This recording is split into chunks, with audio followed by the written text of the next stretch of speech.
The Hamptons estate stood silent against the backdrop of a turbulent sky, its windows dark, save for a single light flickering in an upstairs room. Inside, Elizabeth Beth Montgomery sat alone in her study, her weathered hands clutching a glass of aged scotch. At 68, Beth's once vibrant blue eyes now held a weariness that spoke of a life marked by disappointment and distrust. Thunder rumbled in the distance as she gazed out at the manicured grounds, memories of a different time threatening to surface. Beth pushed them away, as she had done countless times before. The sprawling mansion, once a symbol of the Montgomery family's prosperity, now felt more like a mausoleum, a place where hopes and dreams came to die. As the wind howled outside, Beth's thoughts drifted to her stepdaughter Rebecca. Their relationship, if one could call it that, was a delicate dance of formality and unspoken tension. Rebecca's visits were becoming more frequent, her smile a little too eager, her eyes constantly darting around the room as if searching for something. Beth knew all too well what that something was, her inheritance. A sudden flash of lightning illuminated the room, startling Beth from her reverie. She stood up, her joints protesting the movement, and made her way to the window. The rain was coming down in sheets now, obscuring the view of the expansive gardens below. As she was about to turn away, a movement caught her eye. There, huddled against the wrought iron gates, was a small, shivering form. Beth squinted, trying to make out what it was through the downpour. Another flash of lightning revealed the truth. A dog, soaked to the bone and trembling violently. For a moment, Beth hesitated. She had long ago closed her heart to the world, finding solace in solitude rather than the unpredictability of companionship. But something about the pitiful creature tugged at a part of her she thought had died years ago. With a resigned sigh, Beth made her way downstairs. She grabbed an umbrella from the stand near the door and stepped out into the storm. The wind whipped at her nightgown as she approached the gates, her slippers squelching in the wet grass. As she drew closer, the dog, a medium-sized mutt with matted golden fur, looked up at her with wide, frightened eyes. Beth's heart, much to her surprise, softened at the sight. "Come on then," she muttered, opening the gate. "Can't leave you out here to drown, can I?" The dog hesitated for a moment, before cautiously approaching Beth. She led it back to the house, both of them leaving a trail of water in their wake. Once inside, Beth grabbed a towel from the downstairs bathroom and began to dry the shivering animal. As she worked, she found herself talking to it, her voice rusty from disuse. "What am I going to do with you, I suppose you'll need a name." She paused, considering. "How about Cinnamon? Yes, that'll do. Cinnamon it is." As if in response, the newly christened Cinnamon gave a small wag of her tail. Beth felt an unfamiliar warmth spread through her chest, a feeling she quickly tamped down. She couldn't afford to get attached. In the morning, she'd call the local shelter and be done with it. But as Beth led Cinnamon to the kitchen to find something for her to eat, she couldn't shake the feeling that something had shifted. The great house didn't feel quite so empty anymore. The next morning, Beth awoke to an unusual sound, the soft padding of paws on hardwood floors. For a moment, she was disoriented, wondering if she had dreamed the events of the previous night.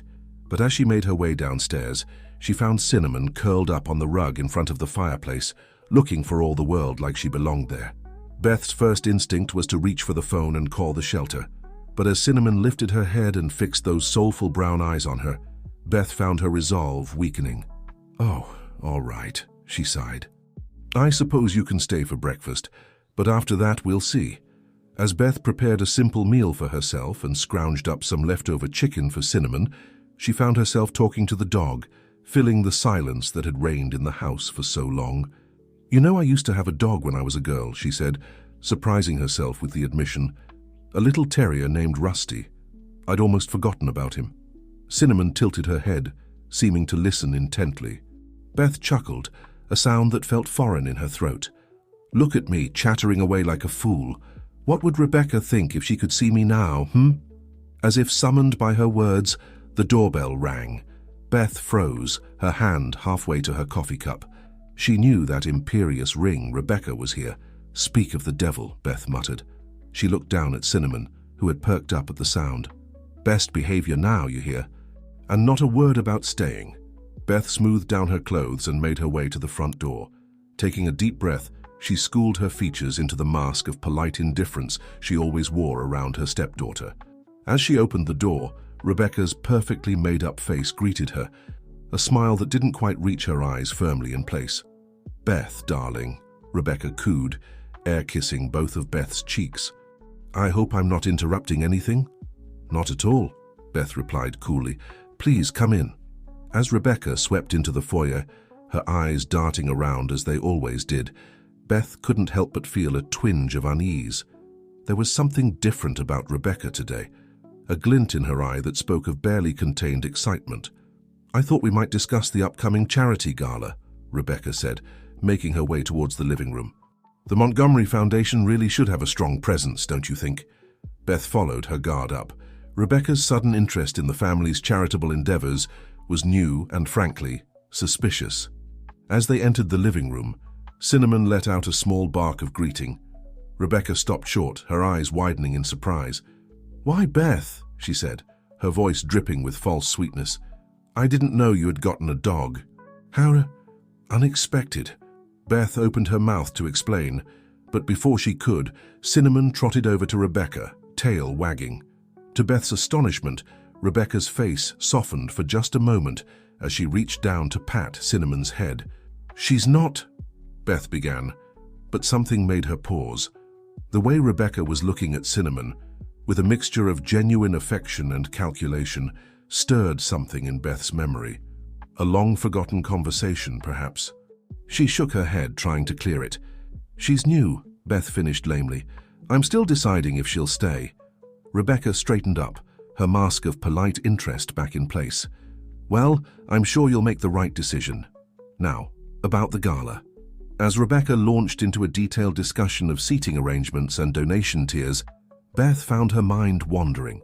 She watched as Cinnamon settled back onto her rug, those intelligent eyes moving between the two women, as if she understood every word. For the first time in years, Beth felt a spark of curiosity. There was more to Rebecca's visit than met the eye, she was sure of it. And somehow she had a feeling that Cinnamon's arrival was just the beginning of something much bigger than a simple act of kindness on a stormy night. As the day wore on and Rebecca finally took her leave, Beth found herself standing in the garden, Cinnamon at her heels. The air was heavy with the scent of rain-soaked earth and blooming roses. Beth looked down at her new companion, a decision crystallizing in her mind. "Well, Cinnamon," she said softly, "I suppose we're in this together now. Heaven knows what I'm getting myself into, but welcome home." Cinnamon's tail wagged in response, and as the sun began to set over the Hamptons estate, Beth couldn't shake the feeling that her carefully ordered world was about to change in ways she could never have imagined. As weeks passed, Beth found herself settling into a new routine with Cinnamon by her side. The once silent halls of the Montgomery mansion now echoed with the gentle click of paws on hardwood and the occasional bark. Beth, much to her own surprise, found herself talking more to Cinnamon, to the housekeepers, even engaging in brief conversations with the gardener she had previously barely acknowledged. One crisp autumn morning, Beth decided to take Cinnamon for a walk through the expansive grounds of the estate. As they strolled past manicured hedges and vibrant flower beds, Beth felt a lightness she hadn't experienced in years. Cinnamon trotted ahead, her nose to the ground, tail wagging with excitement at each new scent.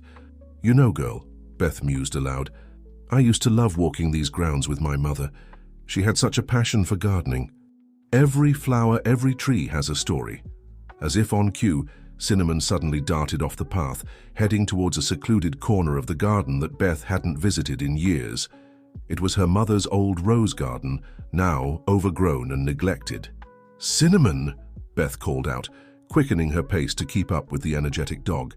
"What on earth has gotten into you?" When she finally caught up, Beth found Cinnamon furiously digging at the base of an ancient oak tree that stood at the center of the rose garden. Memories flooded back. Summer afternoons spent reading under this very tree, her mother's laughter drifting on the breeze. "Stop that this instant," Beth admonished, but her words lacked real conviction. There was something about Cinnamon's determination that piqued her curiosity. As Beth drew closer, she noticed something glinting in the freshly dug earth. Kneeling down, ignoring the protest of her joints, she brushed away some of the soil to reveal a small, ornate box. "What in the world?" Beth murmured, carefully extracting the box from its earthy confines. It was a beautiful piece made of tarnished silver and inlaid with mother-of-pearl. Her hands trembled slightly as she recognized it. This was her mother's jewelry box, one she thought had been lost decades ago. With Cinnamon watching intently, Beth opened the box. Inside, instead of the expected jewelry, she found a collection of yellowed papers and photographs. Her breath caught in her throat as she unfolded the first document, a birth certificate, but the name on it wasn't one she recognized. Sophia Elizabeth Montgomery, Beth read aloud, her voice barely above a whisper.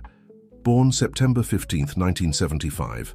She frowned, doing the mental math. This was nearly 5 years after her own birth, yet she had no recollection of a sister or any other child in the family during that time. As she continued to sift through the papers, Beth uncovered a series of letters, all addressed to her mother, but never sent. They were from someone named Claire, and the contents made Beth's head spin. Mentions of a terrible mistake and pleas for forgiveness filled the pages, along with repeated references to a child, Sophia. Cinnamon whined softly, nudging Beth's hand with her nose.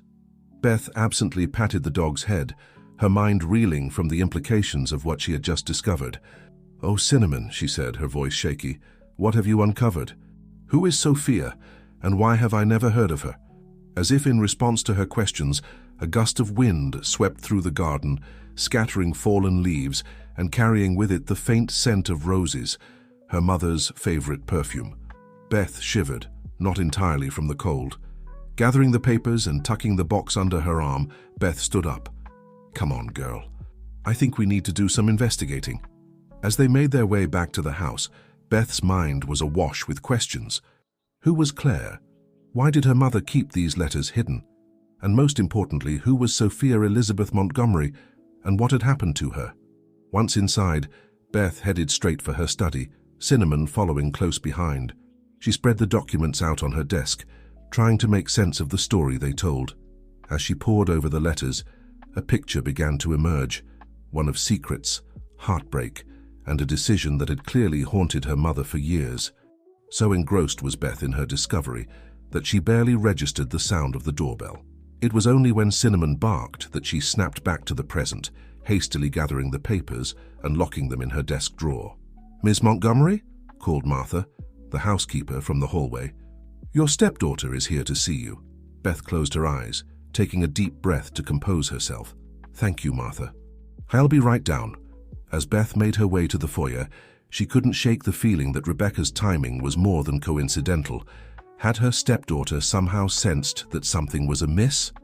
Rebecca stood in the entrance hall, impeccably dressed as always, a brittle smile on her face. "Beth, darling," she said, air-kissing Beth's cheeks. "I hope I'm not interrupting anything important." "Not at all," Beth replied, her tone carefully neutral. "What brings you by today, Rebecca?" "Oh, I was just in the neighborhood and thought I'd drop in to discuss the upcoming board meeting for the Montgomery Foundation," Rebecca said, her eyes darting around the room. "I have some ideas I'd like to run by you." As Rebecca launched into a detailed explanation of her proposals, Beth found her attention wandering. She nodded at appropriate intervals, but her mind was still in the study, puzzling over the mysterious Sophia and the secrets her mother had kept. "Beth, are you listening?" Rebecca's sharp tone cut through Beth's thoughts. "I'm sorry, Rebecca. I'm afraid I'm a bit distracted today. Perhaps we could reschedule this discussion for another time." Rebecca's eyes narrowed slightly, a flicker of suspicion crossing her face. "Of course," she said smoothly. "Is everything all right? You seem preoccupied." Before Beth could respond, Cinnamon came bounding into the room, a piece of paper caught in her collar. Beth's heart nearly stopped as she recognized it as one of the letters from the box. "What's this?" Rebecca asked, reaching for the paper. But Beth was quicker, snatching it away and tucking it into her pocket. "Nothing important," Beth said, forcing a laugh. "Just an old shopping list Cinnamon must have dug up from somewhere. You know how dogs are." Rebecca's gaze lingered on Beth's pocket for a moment before she plastered on another smile. "Indeed. Well, I should be going. We'll talk soon about the board meeting, yes?" As Beth showed Rebecca out, she couldn't shake the feeling that her stepdaughter's visit had been more than a simple drop-in. The way Rebecca's eyes had lit up at the sight of the paper, the calculating look that had flashed across her face. It all pointed to something more. Once alone, Beth retrieved the letter from her pocket, smoothing it out on the hall table. It was different from the others she had read earlier. This one was from her mother, addressed to the mysterious Claire. "My dearest Claire," it began, "I cannot express the depth of my sorrow for what has happened. The choice we made, though it seemed right at the time, weighs heavily on my conscience. Sophia deserves to know the truth, but I fear the consequences of revealing it now would be devastating for all involved." The letter went on, hinting at a decision made years ago that had torn two friends apart and changed the course of a child's life. Beth's hands shook as she reached the final lines. "I pray that one day we can make this right. Until then, I will keep our secret, painful though it may be. The truth is hidden where only the flowers bloom eternal. May God forgive us both." Beth leaned against the wall, her mind spinning. What secret had her mother kept all these years? And what did she mean by, "where only the flowers bloom eternal"? As if sensing her distress, Cinnamon padded over, resting her head on Beth's knee. Beth absently stroked the dog's soft fur, finding comfort in the simple gesture. "Oh, Cinnamon," she whispered, "what have we stumbled upon? And more importantly, what am I going to do about it?" As the afternoon sun cast long shadows across the hall, Beth made a decision. She couldn't ignore this discovery. For the sake of her mother's memory and this unknown Sophia, she had to uncover the truth, no matter where it might lead. With renewed determination, Beth straightened up. "Come on, girl," she said to Cinnamon. "We have work to do." As they headed back to the study, Beth felt a mix of apprehension and excitement. For the first time in years, she had a purpose beyond simply existing day to day. Little did she know, this was just the beginning of a journey that would unravel decades of secrets and forever change the lives of everyone involved. The following days found Beth in a state of restless anticipation. She pored over the letters and documents repeatedly, searching for clues that might shed light on the mystery of Sophia and the secret her mother had taken to her grave. Cinnamon remained a constant presence, her gentle companionship a balm to Beth's increasingly agitated state of mind. One particularly frustrating afternoon, as Beth sat in her study surrounded by papers, a knock at the door startled her from her thoughts. "Come in," she called, hastily gathering the documents into a pile. Martha, the housekeeper, entered with a concerned look on her face. "Ms. Montgomery, I hope I'm not disturbing you, but there's a gentleman at the door. He says he's here to see Cinnamon." Beth frowned, puzzled. "Cinnamon, are you sure?" "Yes, ma'am. He says he's a veterinarian. Dr. Michael Sullivan, I believe." A vague memory stirred in Beth's mind.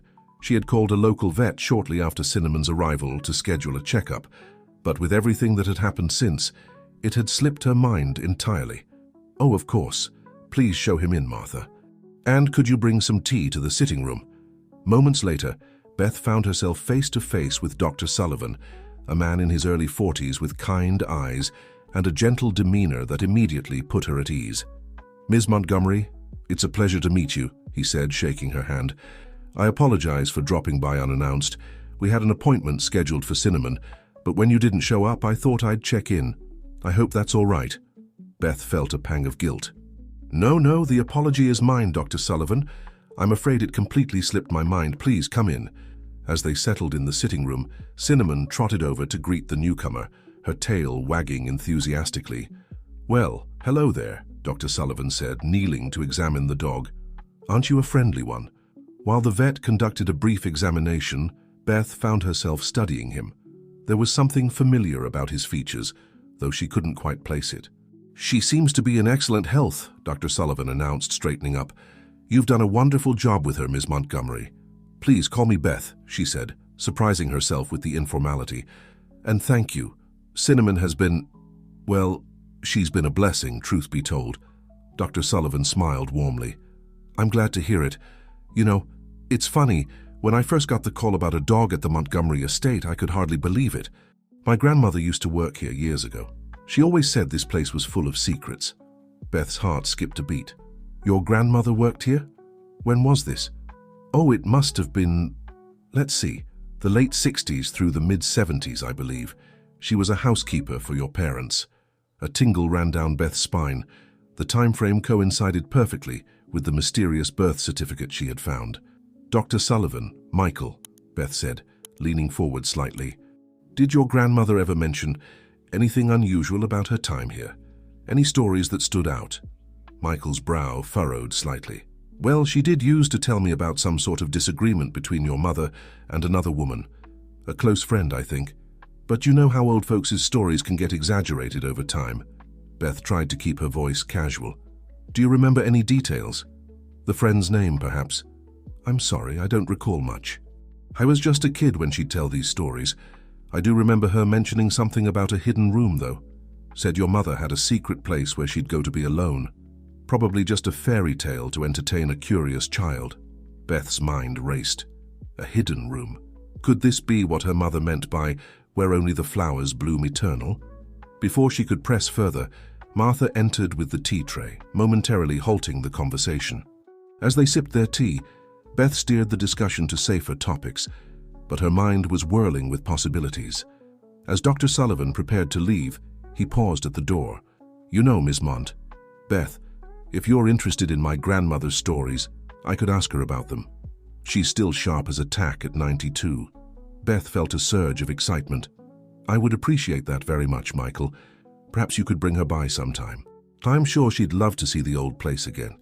"I'll do that," he agreed with a smile. "Take care, Beth, and give Cinnamon an extra treat for being such a good patient." After Michael left, Beth sank into her favorite armchair, her mind buzzing with this new information. Cinnamon padded over, resting her head on Beth's knee. "Oh, Cinnamon," Beth murmured, stroking the dog's soft fur. "What are we uncovering here? A hidden room, a mysterious friend, and how does Sophia fit into all of this?" As if in response, Cinnamon suddenly perked up, her ears twitching. She trotted over to the large bookcase that dominated one wall of the sitting room and began pawing at its base. Intrigued, Beth rose and approached the bookcase. She ran her hands along the polished wood, feeling for any irregularities. Just as she was about to give up, her fingers caught on a small, almost imperceptible groove. With trembling hands, Beth pressed against the groove. To her astonishment, a section of the bookcase swung inward, revealing a narrow passageway. "My God," she whispered, her heart pounding. "Cinnamon, you clever girl, you found it." Grabbing a flashlight from a nearby drawer, Beth took a deep breath and stepped into the hidden passage, Cinnamon close at her heels. The air was musty, thick with the weight of long-kept secrets. As they made their way down the narrow corridor, Beth's mind raced. What would she find at the end of this passage? More importantly, was she ready for the truths it might reveal? The passage twisted and turned, leading them deeper into the heart of the mansion. Finally, it opened up into a small circular room. Beth's flashlight beam swept across the space, revealing walls covered in faded murals of flowers. Roses, lilies, and forget-me-nots, their colors still vibrant despite the passage of time. "Where only the flowers bloom eternal," Beth breathed, her mother's words echoing in her mind. In the center of the room stood a small writing desk, its surface covered in a thick layer of dust. With shaking hands, Beth approached it, her flashlight illuminating a single envelope propped against an old-fashioned inkwell. The envelope was addressed simply, "To my daughter, when the time comes." Beth's breath caught in her throat. This was it, the answers she had been seeking. But as she reached for the envelope, a noise from the passage behind her made her freeze. Footsteps. Someone else was in the hidden corridor. Panic gripped Beth as she realized she wasn't alone in her discovery. Who could it be? Rebecca? Or someone else entirely? As the footsteps drew nearer, Beth quickly pocketed the envelope and looked around frantically for a place to hide. Cinnamon, sensing her distress, pressed close to her side, a low growl building in her throat. The beam of another flashlight appeared at the entrance to the room. Beth held her breath, her heart pounding so loudly she was sure it would give her away. A figure stepped into the room, and Beth's world tilted on its axis as she recognized the intruder. It was someone she knew well, someone she had trusted. But what were they doing here, in this secret place? As the newcomer's eyes met hers, Beth realized that the mystery she had stumbled upon was far more complex and potentially dangerous than she could have ever imagined. The beam of the intruder's flashlight illuminated Beth's face, causing her to squint against the sudden brightness. As her eyes adjusted, she found herself staring into the shocked face of Martha, her longtime housekeeper. "Miss Montgomery," Martha gasped, her free hand flying to her chest. I can explain." Beth's mind raced, trying to make sense of the situation. Martha, the quiet, efficient housekeeper who had been with the family for decades, now stood before her in a hidden room that, by all rights, neither of them should have known about. "I think you'd better start explaining, Martha," Beth said, her voice steadier than she felt. Cinnamon, sensing the tension, positioned herself protectively between the two women. Martha's shoulders sagged, and she suddenly looked every one of her 60-plus years. "I've known about this room for years, Miss Montgomery. Your mother, she trusted me with her secret." Beth's eyes widened. "My mother? What secret?" Martha glanced around nervously, as if expecting the walls themselves to be listening. "Perhaps we should continue this conversation somewhere more comfortable. This room, it holds too many memories." Nodding slowly, Beth gestured for Martha to lead the way back through the hidden passage. As they emerged into the sitting room, the normality of their surroundings felt almost jarring after the otherworldly atmosphere of the secret room. Once they were settled, Martha took a deep breath and began her tale. "It was the summer of 1975 when it all began. Your mother, she had a dear friend named Claire." As Martha spoke, the pieces of the puzzle Beth had been grappling with began to fall into place. Claire, the woman from the letters, had been her mother's closest confidant since childhood, but their friendship had been tested by an unthinkable situation. "Claire was married to a prominent businessman," Martha continued, her voice low. "But the marriage was unhappy, abusive even. She came to your mother for help, desperate and with child." Beth's hand flew to her mouth. "Sophia," she whispered. Martha nodded gravely. "Yes, Sophia. Your mother, bless her heart, couldn't turn Claire away. She helped hide Claire here in that very room for months. When the baby was born, your parents made a decision that would haunt them for years to come."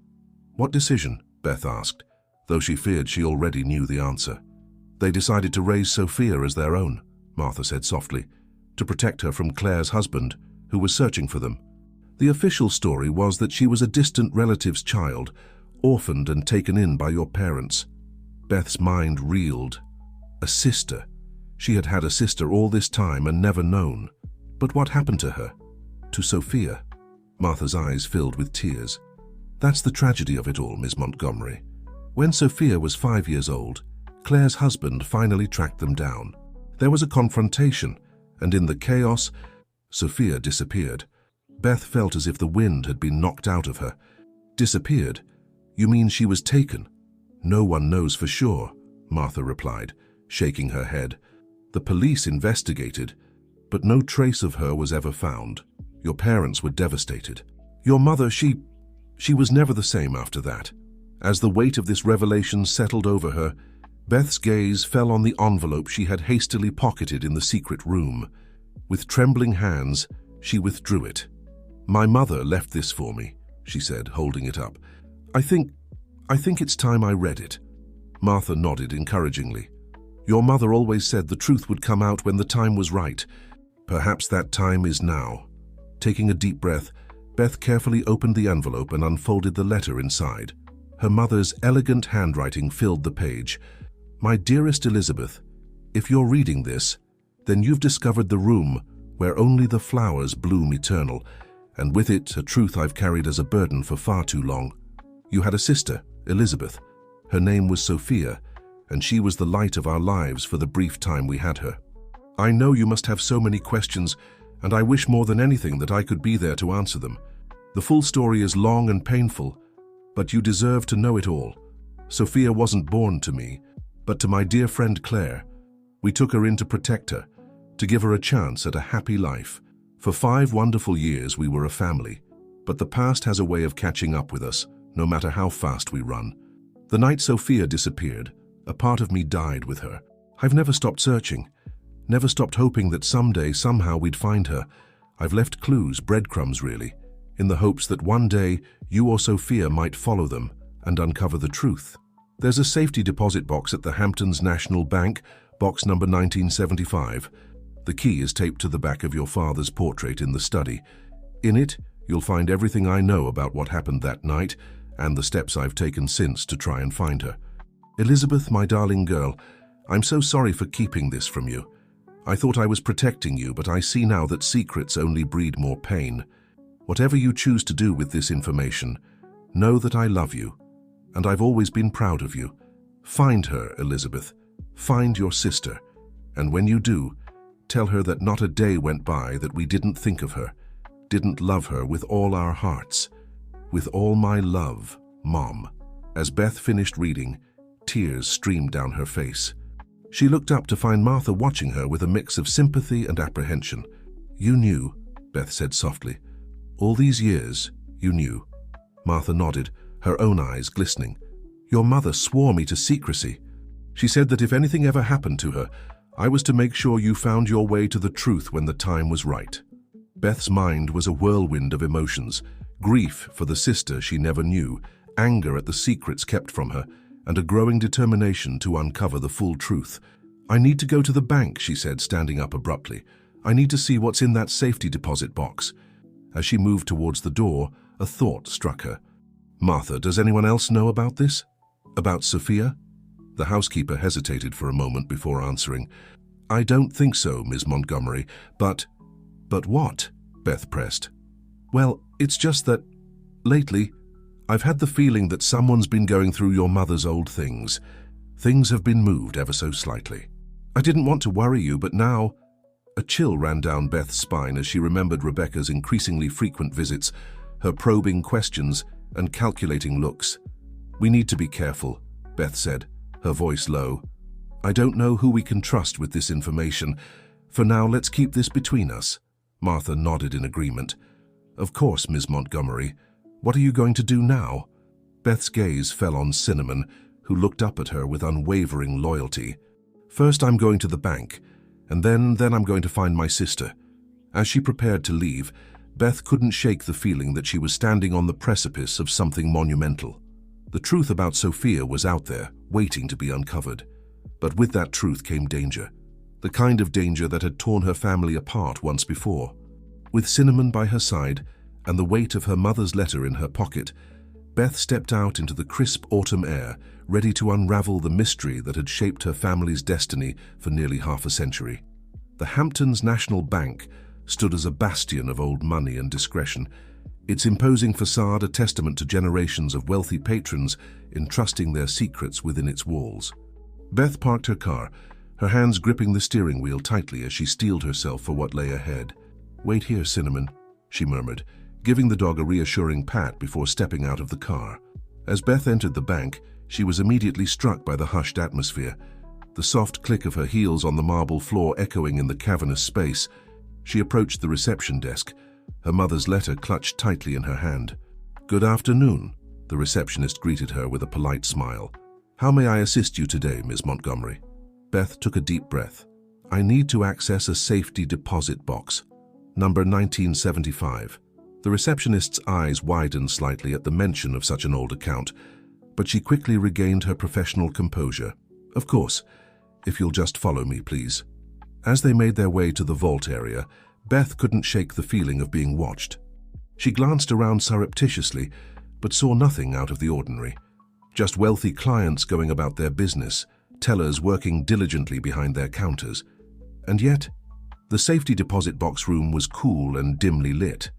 The receptionist led Beth to box 1975, and after verifying her identification, left her alone with a polite nod. With trembling hands, Beth inserted the key she had retrieved from behind her father's portrait. The lock turned with a satisfying click, and she slowly opened the box, her heart pounding in her chest. Inside, she found a stack of documents, photographs, and a small, ornate wooden box. As she began to sift through the contents, her eyes widened in disbelief. There were police reports detailing the night of Sophia's disappearance, private investigator findings spanning decades, and letters from her mother to various officials and agencies pleading for help in finding her lost daughter.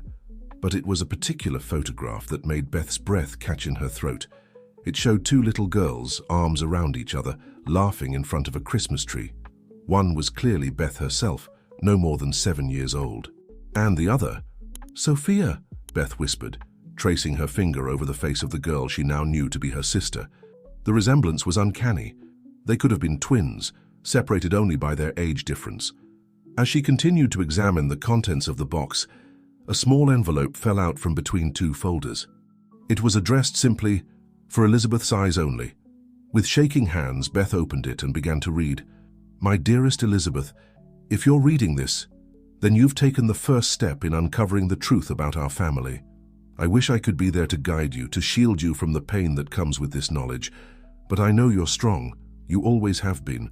There's so much more to the story of Sophia's disappearance than what I've told you so far.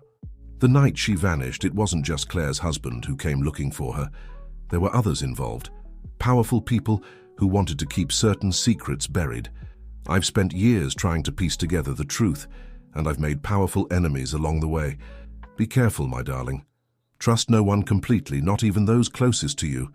In the wooden box, you'll find a key to a cabin in the Adirondacks. It was my safe haven, a place where I could continue my search without prying eyes. Go there. You'll find more answers, and perhaps a lead on where to find Sophia. Remember, the truth is a double-edged sword. It can set you free, but it can also cut deep. Whatever you discover, know that I love you, and I've always tried to do what's best for our family. Stay safe and trust your instincts. All my love, Mom." Beth sat back, her mind reeling from the implications of her mother's words. Powerful people involved? Enemies made? The mystery surrounding Sophia's disappearance was clearly far more complex and potentially dangerous than she had initially thought. As she carefully repacked the safety deposit box, keeping only the key to the cabin and a few crucial documents, Beth's resolve strengthened. She would go to the Adirondacks and follow her mother's trail. But first, she needed to ensure her own safety. Leaving the bank, Beth couldn't shake the feeling of being followed. She took a circuitous route back to her car, doubling back and taking unexpected turns. As she approached her vehicle, she saw a figure lurking nearby, partially obscured by a large SUV. Her heart racing, Beth quickened her pace. Just as she reached for her car door, a hand grasped her arm.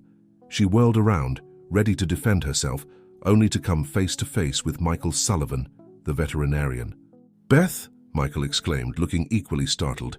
"I'm so sorry, I didn't mean to frighten you. I was just walking by and saw you. I wanted to let you know that I spoke with my grandmother about those old stories." Beth's mind raced. Was this a coincidence or something more sinister? Her mother's warning echoed in her mind. Trust no one completely. "Michael," she said, forcing a smile, while subtly maneuvering herself into a less vulnerable position. "What a surprise. Perhaps we could discuss this another time. I'm in a bit of a hurry."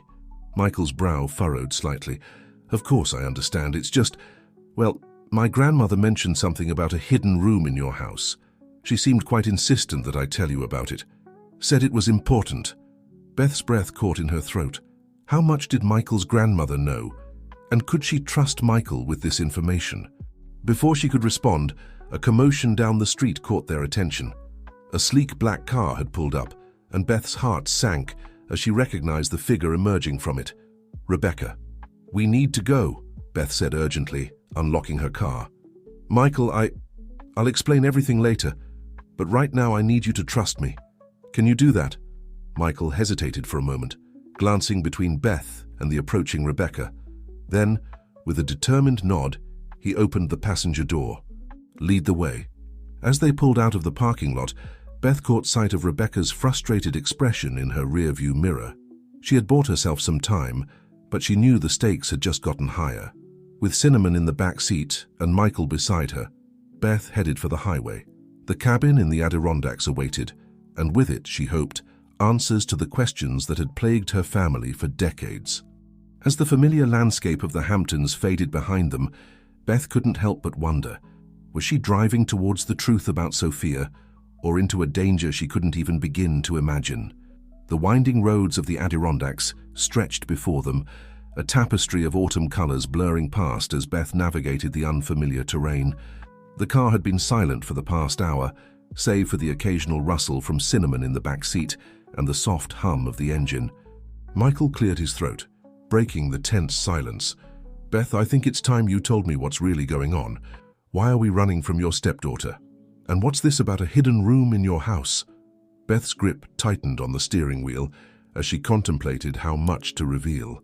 After a moment, she sighed. It's a long story, Michael. And honestly, I'm not sure I understand all of it myself yet. Over the next hour, as the mountains loomed larger around them, Beth recounted the events of the past few days. The discovery of the hidden room, the revelation about Sophia, and her mother's cryptic warnings. Michael listened intently, his brow furrowing deeper with each new piece of information. When Beth finished, he let out a low whistle. That's quite a lot to take in, but I still don't understand why you think Rebecca might be involved, or why you trust me enough to bring me along. Beth's eyes flicked to the rearview mirror, checking once again to ensure they weren't being followed. Honestly, Michael, I'm not sure I do trust you completely, but right now you're the only person outside of this who knows anything, and I couldn't risk leaving you behind to potentially tell Rebecca. Michael nodded slowly. I understand. For what it's worth, I want to help. My grandmother, she always hinted that there were secrets in the Montgomery house. I never took it seriously until now. As the sun began to set, casting long shadows across the road, Beth finally spotted the turnoff her mother's instructions had described. A narrow dirt road, barely visible among the trees, led deeper into the forest. This must be it, Beth murmured, carefully guiding the car down the rough path. After what felt like an eternity of bumps and turns, they emerged into a small clearing. There, nestled among towering pines, stood a rustic cabin. Its weathered wood and slightly sagging roof spoke of years of neglect, but there was something undeniably charming about it. Beth parked the car and they all climbed out, stretching after the long drive. Cinnamon immediately began exploring the area, her nose to the ground as she investigated this new territory. So this is where your mother came to, what, continue her investigation? Michael asked, looking around curiously. Beth nodded, approaching the cabin with a mixture of anticipation and trepidation. According to her letter, yes. She said we'd find more answers here. As they reached the front porch, Beth withdrew the key from her pocket. It turned easily in the lock, the door swinging open with a creak that seemed to echo through the trees. The interior of the cabin was dim and musty, years of dust settling over every surface. Beth fumbled for a light switch, and a single bare bulb flickered to life, casting long shadows across the room. What they saw made them both gasp. The walls were covered in photos, newspaper clippings, and handwritten notes, all connected by a web of red string. It looked like something out of a detective movie, a conspiracy board brought to life. My God, Michael breathed, taking it all in. Your mother was really dedicated to finding Sophia, wasn't she? Beth nodded, her throat tight with emotion. She never gave up. All those years I thought she was just distant, depressed, but she was working on this the whole time. As they began to examine the wealth of information before them, certain names and events started to stand out. Claire's husband, Edward Blackwood, featured prominently, a powerful businessman with political connections. There were references to offshore accounts, shell companies, and what appeared to be a complex money laundering scheme. But it was a particular set of photos that caught Beth's eye. They showed a young woman, probably in her early 20s, who bore a striking resemblance to the little girl in the Christmas photo, to Sophia. Michael, look at this, Beth said urgently, pointing to the photos. These were taken recently. My mother, I think she found Sophia. Michael leaned in, studying the images. The resemblance is uncanny, but if your mother found her, why didn't she say anything? Why all the secrecy? Before Beth could respond, Cinnamon's bark echoed through the cabin, startling them both. They turned to see the dog pawing at a section of the floorboards near the back wall. Exchanging a glance, Beth and Michael hurried over. Upon closer inspection, they noticed that one of the boards was slightly raised. Beth pried it up, revealing a hidden compartment underneath. Inside was a leather-bound journal and a sealed envelope. With trembling hands, Beth retrieved them, setting the envelope aside for the moment and opening the journal. As she began to read, her eyes widened in shock. "Oh my God," she whispered. "What is it?" Michael asked, concern evident in his voice. Beth looked up at him, her face pale. "It's not just about Sophia anymore. This goes so much deeper than we thought. My mother, she uncovered something big, something dangerous." The journal detailed a complex web of corruption involving Edward Blackwood, several high-ranking politicians, and even members of law enforcement. Sophia's disappearance, it seemed, was just the tip of the iceberg, a desperate attempt to keep Claire from exposing the truth about their illegal activities. But the most shocking revelation came on the final pages of the journal. Beth read aloud, her voice shaking, "I've finally traced the money. It leads back to the Montgomery Foundation, to us. Somehow, unknowingly, we've been part of this all along. I don't know who to trust anymore. If anything happens to me, Elizabeth must know the truth. She's the only one who can make this right." The implications hit Beth like a physical blow. Their family's wealth, their entire legacy. It was all built on a foundation of lies and corruption. "Beth," Michael said softly, placing a hand on her shoulder, "what are you going to do?" Before she could answer, the crunch of tires on gravel outside made them both freeze. Headlights swept across the windows as a car pulled up in front of the cabin. Beth's heart raced as she peered through the dusty curtains. Her blood ran cold as she recognized the sleek black car, the same one Rebecca had been driving earlier. "We need to hide," she whispered urgently. "Now!" As they scrambled to find a hiding place, Beth clutched the journal and envelope to her chest. Whatever came next, she knew one thing for certain. The truth about Sophia and the Montgomery legacy was far more dangerous than she could have ever imagined. And as the sound of footsteps approached the cabin door, Beth realized that the real battle for the truth was only just beginning. Beth's heart pounded in her chest as she and Michael crouched in a small storage closet, Cinnamon pressed tightly against them. The sound of the cabin door opening sent a chill down her spine. Footsteps, slow and deliberate, echoed through the space. "I know you're here, Beth," Rebecca's voice called out, a hint of frustration coloring her usually composed tone. "There's no point in hiding. We need to talk." Beth and Michael exchanged worried glances. Should they reveal themselves, or wait it out and hope Rebecca would leave? The decision was made for them when Cinnamon, unable to contain herself any longer, let out a small whine. The footsteps immediately turned in their direction. "Damn it," Beth muttered under her breath. Taking a deep breath, she stepped out of the closet, Michael and Cinnamon close behind. "Rebecca," she said, trying to keep her voice steady. "What are you doing here?" Rebecca stood in the center of the room, her eyes darting between Beth, Michael, and the conspiracy board on the wall.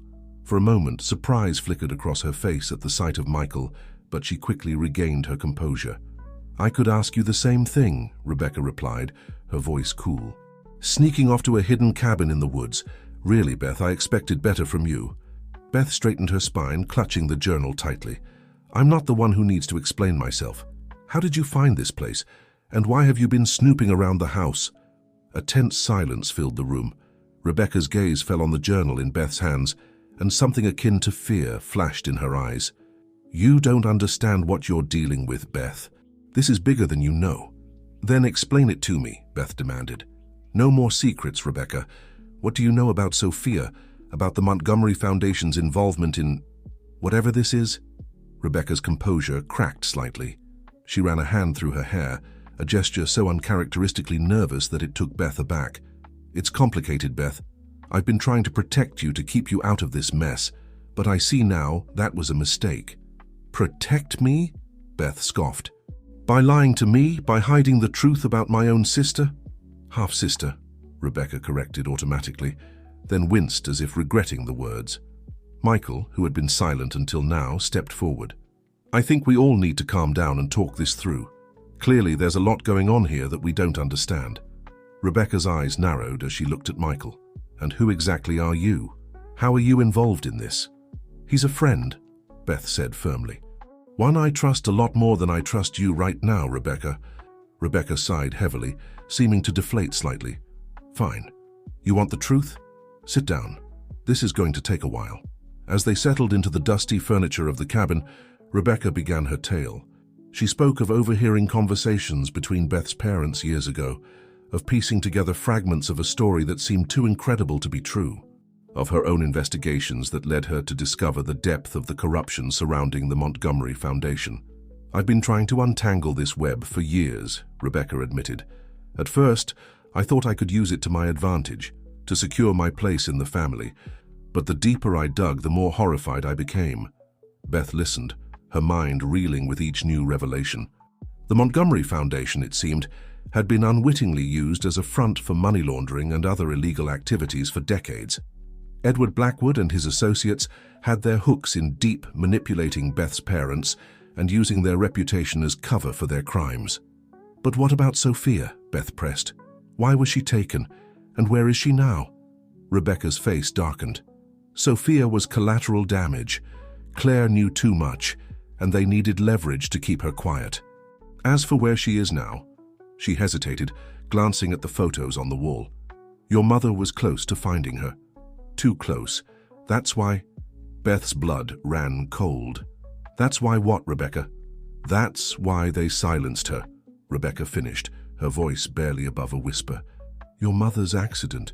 It wasn't an accident at all. The revelation hit Beth like a physical blow. She stumbled back, Michael quickly moving to support her. No, she whispered. No, that can't be true. I'm so sorry, Beth, Rebecca said, and for the first time Beth could see genuine remorse in her eyes. I wanted to tell you, but I was afraid. These people, they're powerful and dangerous. I thought if I could find Sophia myself, bring her home safely, maybe I could make things right. As the weight of Rebecca's words settled over them, a new sound cut through the tense atmosphere, the crunch of more tires on gravel outside. All four of them, including Cinnamon, tensed. Rebecca's face went pale. We need to leave now if they've found us here, but it was too late. The sound of car doors slamming echoed through the night, followed by heavy footsteps approaching the cabin. Is there another way out? Michael asked urgently, already moving to gather their things. Rebecca shook her head. Just the front door and the windows. We're trapped. Beth's mind raced. They were outnumbered and likely outgunned. But they had something their opponents didn't. The truth, or at least part of it. The journal, Beth said suddenly. And the envelope. Whatever's in there, it must be important enough to kill for. We need to protect it. As the footsteps drew nearer, Beth made a split-second decision. She tore a few key pages from the journal and stuffed them, along with the still-sealed envelope, into Cinnamon's collar. Michael, she said urgently, take Cinnamon and go. Find a way out. Get this information to someone who can help. The police, the FBI, anyone. We'll create a distraction. Michael looked like he wanted to argue, but the determination in Beth's eyes stopped him. He nodded, grabbing Cinnamon's leash. Be careful, he said. Both of you. As Michael slipped out a back window with Cinnamon, Beth and Rebecca faced the door. Whatever their past differences, they were in this together now. Ready? Beth asked, her voice surprisingly steady. Rebecca nodded, a glimmer of her old confidence returning. Ready. The door burst open, and several armed men flooded into the cabin. At their head was a face Beth recognized from the photos, Edward Blackwood himself, older now, but still emanating an aura of power and menace. Well, well, Blackwood said, his voice oily smooth. What do we have here? A family reunion? As Beth stared into the cold eyes of the man responsible for so much pain and suffering, she knew that the final confrontation was about to begin. The truth about Sophia, about her family's legacy, about everything. It all hung in the balance, and as the tension in the room reached its breaking point, Beth silently prayed that Michael and Cinnamon had made it to safety, because now, more than ever, the world needed to know the truth. The air in the cabin crackled with tension as Beth and Rebecca stood their ground, facing Edward Blackwood and his men. Beth's mind raced, trying to formulate a plan, any plan that could get them out of this situation alive. Blackwood's cold eyes swept the room, taking in the conspiracy board and the scattered papers. His lip curled in a sneer. I see Margaret's paranoia hasn't faded, even in death. Tell me, Elizabeth, did you enjoy your little scavenger hunt? Beth's fists clenched at the casual mention of her mother. Why? She demanded, her voice shaking with anger. Why did you do it? Why Sophia? Why my family? Blackwood chuckled, the sound devoid of any real mirth. Oh, my dear, it's always about money and power. Your family's reputation provided the perfect cover for our operations. And Sophia? Well, let's just say her mother made some very poor choices. Rebecca stepped forward, her eyes blazing. You won't get away with this. We know everything now. It's only a matter of time before the truth comes out. One of Blackwood's men moved towards the conspiracy board, but Blackwood held up a hand to stop him. No need. We'll be taking care of all this. Evidence shortly. He turned his attention back to Beth and Rebecca. Now, ladies, where is the journal? And don't bother lying. We know Margaret kept meticulous records. Beth's heart raced, knowing that the most crucial pages were safely hidden with Cinnamon and Michael. She prayed they had made it far enough away by now. We don't have it, she said, trying to keep her voice steady. Blackwood's eyes narrowed. Search them, he ordered his men. As rough hands patted them down, Beth's mind whirled. They needed to buy time, to keep Blackwood talking. Maybe, just maybe, help would arrive before it was too late. Even if you find the journal, it won't matter, Beth said, her voice growing stronger. Copies have been made, distributed. You can't silence everyone. It was a bluff, but one she hoped would throw Blackwood off balance. For a moment, uncertainty flickered in his eyes. Rebecca, catching on, added, The authorities are already involved. It's over, Blackwood. The best thing you can do now is turn yourself in. Blackwood's composure cracked for just a moment, rage contorting his features. But then, as quickly as it had appeared, the anger was replaced by a cold, calculating look. You're lying, he said softly. But it doesn't matter. By the time anyone could possibly intervene, we'll be long gone, and this cabin will be nothing but ashes. He nodded to one of his men, who produced a can of gasoline from a bag. Beth's blood ran cold as she realized their intention. You're going to kill us, she said, the reality of the situation finally sinking in. Blackwood shrugged, as if they were discussing something as trivial as the weather. Unfortunate, but necessary. 2 more tragic victims of a terrible accident. It's almost poetic, really, like mother, like daughter. As the man began to douse the cabin's interior with gasoline, Beth locked eyes with Rebecca. In that moment, a silent understanding passed between them. If they were going down, they would go down fighting. With a sudden movement, Rebecca lunged at the nearest guard, catching him off balance. Beth, seizing the opportunity, grabbed a heavy paperweight from a nearby desk and swung it at Blackwood. Chaos erupted in the small cabin. Fists flew, bodies crashed into furniture. Beth found herself grappling with one of Blackwood's men, using every ounce of strength she possessed to keep him at bay. Through the melee, she caught glimpses of Rebecca, holding her own against another guard.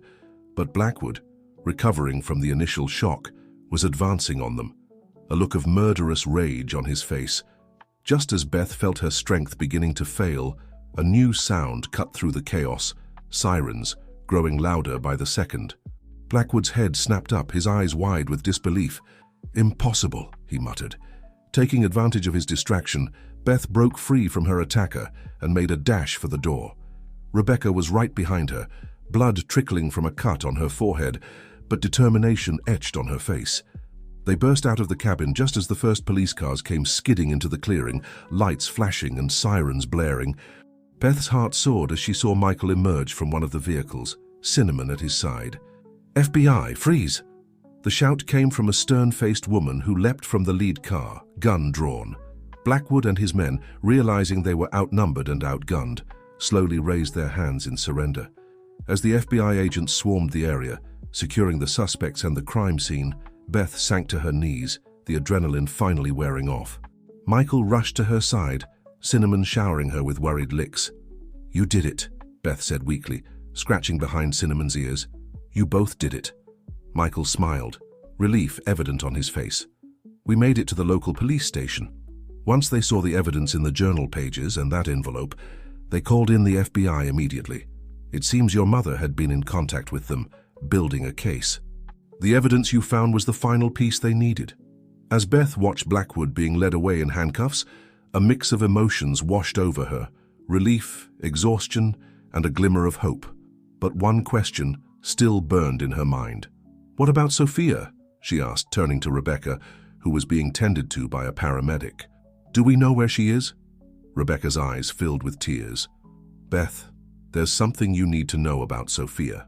Something I should have told you a long time ago. As Rebecca began to speak, Beth felt the world shift around her once again. The truth about Sophia, it seemed, was more surprising and closer to home than she could have ever imagined.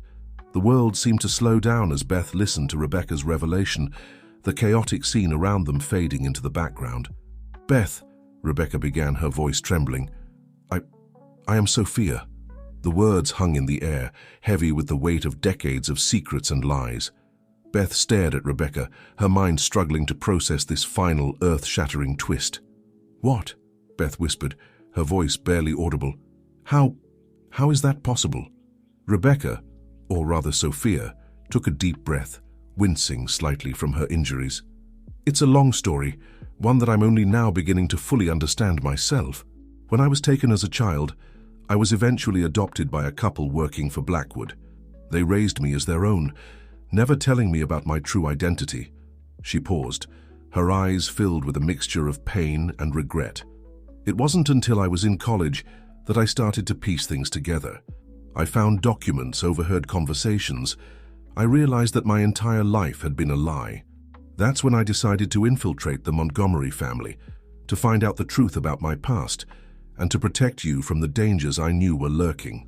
Beth's mind reeled. All those years of tension, of distrust between them, it had all been part of Sophia's desperate attempt to uncover the truth and keep her safe. "But why didn't you tell me?" Beth asked, her voice cracking with emotion. "All this time, you were right there." Sophia's eyes filled with tears. "I was afraid. Afraid of Blackwood and his associates. Afraid of how you might react. Afraid of destroying the life you knew. I thought if I could dismantle their operation from the inside, I could protect you and eventually reveal the truth. But I underestimated how deep the corruption ran, and how dangerous they truly were." As the full impact of Sophia's words sank in, Beth felt a tidal wave of emotions wash over her. Shock, anger, relief, and an overwhelming sense of loss for the years they could have had together. Michael, who had been listening silently, placed a comforting hand on Beth's shoulder. "This is a lot to take in," he said gently. "But maybe this is a chance for a new beginning for both of you." Beth looked at Sophia, her sister, seeing her in a completely new light. The years of mistrust and resentment began to melt away, replaced by a tentative hope for the future. "We have a lot to talk about," Beth said finally, reaching out to take Sophia's hand. "A lifetime to catch up on." Sophia nodded, a small smile breaking through her tears. "I'd like that. More than anything." As the FBI agents continued to secure the scene and gather evidence, Beth, Sophia, and Michael were ushered to a nearby ambulance to be checked over. Cinnamon stayed close, her steadfast presence a comfort in the midst of the chaos. In the days and weeks that followed, the full extent of Blackwood's criminal empire was revealed. The evidence Beth's mother had gathered, combined with Sophia's insider knowledge and the contents of the hidden journal, was enough to bring down not just Blackwood, but dozens of corrupt officials and businessmen. The Montgomery Foundation, once unwittingly complicit in these crimes, underwent a complete overhaul. Beth and Sophia worked tirelessly to redirect its resources towards charitable causes, determined to create a positive legacy from the ashes of deceit. As for Beth and Sophia themselves, the road to true sisterhood was not an easy one. Years of secrets and mistrust had left deep scars, but with time, patience, and the occasional mediation from Michael, who had become an unexpected but welcome constant in their lives, they began to build the relationship they had been denied for so long. 1 year after the events at the cabin, Beth stood in the garden of the Montgomery estate, Cinnamon at her feet and Michael by her side. Sophia approached, carrying a small tree sapling. "Are you ready?" Sophia asked, a tentative smile on her face. Beth nodded, taking a deep breath. Together, they began to dig a hole in a sunny spot near the old oak tree, where Cinnamon had first uncovered their mother's hidden box. As they planted the sapling, a symbol of their new beginning, Beth felt a sense of peace wash over her. The truth had indeed been a double-edged sword, cutting deep, but also setting them free. The mysteries of the past had been solved, the lies unraveled, and in their place a new story was taking root. "To new beginnings," Beth said softly, as they patted the soil around the young tree. "And to family," Sophia added, reaching out to squeeze Beth's hand. As they stood together, watching the sunlight filter through the leaves of their newly planted tree, Beth realized that the greatest mystery of all, the mystery of family, of love, of forgiveness, was one that they would spend a lifetime exploring together. Cinnamon barked happily, chasing a butterfly that had landed on the sapling, and they all laughed. In that moment, Surrounded by the warmth of newfound family and the promise of a brighter future, Beth knew that while the past could not be changed, the story of the Montgomery sisters was far from over. It was, in fact, just beginning.